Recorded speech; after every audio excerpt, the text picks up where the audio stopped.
ده 28 ماه دهان سال 2014 و به فرمانکه جی سروک مسعود بارزانی هیزن پیشمرگه جبو باجار کوبانه ی روجاوای کوردستان دا کو بروانی د بر باجر ده او شر ترور بکن هاتن شاندن پشتی پژراندنا پرانیا اندامن پارلمانا کوردستان جبو شاندنا هیزک ج پیشمرگه جبو باجار کوبانه سروک مسعود بارزانی کاریبو هیزن پیشمرگه دریا ترکیه را نخاسم باکور کوردستان بشینه کوبانه و د 28 ماه دهان هیزن پیشمرگه ین دست شانکری جهرما کوردستان بریکتن پشتی سه روزان د 31 ماه دهان گهشتنه کوبانه و بشداری د شر درخستن و درخستن رخصتن داعش یا تروریست کرن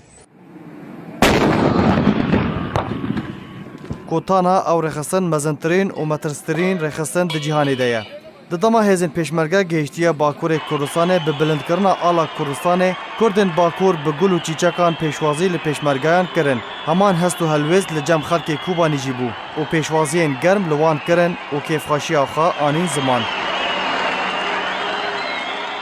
چونا هیزن پیشمرگه جهرما کوردستان جبو کوبانه و هاور هاتنا ایش و کلن وی و دریا خاکا ترکیه را روژکا دیروکیه و کاریبون به هیزن بشدار را ریخستنا داعش جگوند و تاخین داگیرکری درخینن و ناوی خواد دیروکا کردی دا تومار بکه و بچسبینه گوتانها او روژ وکا شانازیه که لچارپارچه کوردستانه و کرد به سربلند و سرفرازن